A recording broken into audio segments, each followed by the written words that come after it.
अक्सर घरों में जब बिजली की तार टूट जाती है, खराब हो जाती है, तो उसको जोड़ने के लिए टेप का इस्तेमाल किया जाता है, जो तार को जोड़ने के साथ करंट लगने के डर को भी खत्म कर देती है। इसलिए आज मैं आपको मामूली सी टेप इंडियन फैक्ट्री में कैसे बनाया जाता है उसका पूरा प्रोसेस दिखाने वाला हूं। बिजली की तारों को आपस में जोड़ने वाली टेप बनाने के लिए सबसे पहले प्लास्टिक की बड़ी बड़ी रोलों को चाइना से मंगवाया जाता है। फिर इसको फैक्ट्री में लाने के बाद इसको ओपन किया जाता है और इसको मशीन में सेट करने से पहले इसके बीच में एक लोहे की रॉड डाली जाती है ताकि मशीन में इसे फंसाया जा सके। अब इसको उठा के मशीन तक ले जाया जाएगा, फिर पुराने वाले रोल से नए वाले रोल को जोड़ दिया जाएगा, क्योंकि अगर नए रोल को दोबारा से मशीन में अगर सेट किया जाएगा तो उसमें बहुत ही ज्यादा टाइम लग जाता है। इसी कारण पुराने वाले रोल जब थोड़ा सा बच जाता है तो उसको नए वाले रोल से जोड़ दिया जाता है। मशीन में रोल को अच्छी तरीके से सेट करने के बाद मशीन को चालू कर दिया जाता है। अब ये रोल मशीन में नीचे से ऊपर तक इसी तरीके से घूमता रहता है। अब ये रोल मामूली सी आप पन्नी समझ सकते हैं। इसको टेप बनाने के लिए इसमें काफी स्ट्रॉन्ग ग्लू डाला जाता है। तो भैया ने यहाँ पर ग्लू का बाल्टी उठा के मशीन के आगे वाले हिस्से में पलट दिया है। फिर अपना जितना भी ग्लू होता है इस रोल पे लगातार इसी तरीके से चढ़ता रहता है और जितना भी एक्स्ट्रा ग्लू होता है इस रॉड की मदद से वो नीचे निकल जाता है। अब यहाँ से अपना जितना भी रोल होता है ग्लू के साथ मिक्स होकर मशीन में आगे बढ़ता रहता है और इस मशीन के अंदर काफी सारे हीटर लगे होते हैं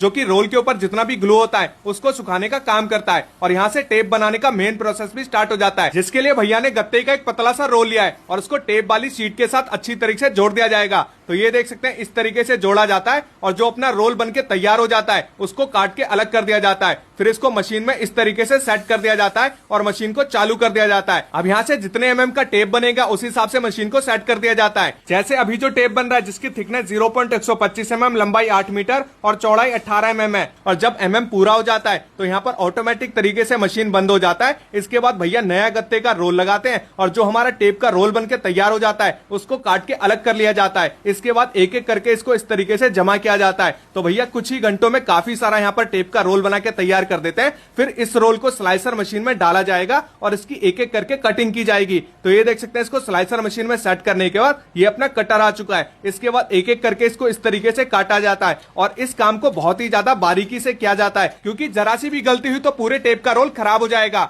लेकिन भैया अपने काम में इतने ज्यादा एक्सपर्ट हो चुके हैं कि भैया से अब कोई भी गलती नहीं होती है और भैया लगातार इसी तरीके से कटिंग करते रहते हैं। और आप देख सकते हैं बराबर मात्रा में यहाँ पर कटिंग हो रही है, ना कोई ज्यादा हो रहा है ना कोई कम हो रहा है। और जब कटिंग पूरा हो जाता है फिर मशीन को ओपन किया जाता है। फिर सारे टेप को निकाल के करेट में इकट्ठा कर लिया जाता है। अब इस करेट को उठा के पैकिंग वाले डिपार्टमेंट में भेजा जाएगा। तो सबसे पहले लेमिनेशन वाली पन्नी बिछाई गई है, फिर एक एक करके इसके अंदर ब्रांडिंग डाला जाता है। अभी तक आपने पीछे जितना भी काम देखा है वो सारा का सारा काम मशीनों द्वारा हो रहा था और आगे जितना भी काम होगा अब सब हाथों से किया जाएगा। और आंटी जी के हाथों की स्पीड इतनी बढ़िया है कि अच्छे खासे मशीनों को भी फेल कर दे। फिर सारे टेपों को बढ़िया से लेमिनेट करने के लिए ऊपर से हॉट ब्लोअर भी मारा जाता है और इसके बाद सारे उल्टे टेपों को सीधा कर लिया जाता है। अब आप सोच रहे होंगे कि इसको सीधा क्यों किया जाता है, तो भैया ऊपर से भी यहाँ पर हॉट ब्लोअर मारा जाता है ताकि सारा टेप अच्छी तरीके से लेमिनेट हो जाए। तो आज मैंने आपको दिखाया कि किस तरीके से फैक्ट्री के अंदर बिजली की तारों को जोड़ने के लिए टेप को तैयार किया जाता है। अगर आपको ये प्रोसेस पसंद आया और ये वीडियो पसंद आई है तो वीडियो को लाइक करिएगा, कमेंट करिएगा और अपने सभी दोस्तों के साथ जरूर से शेयर करिएगा।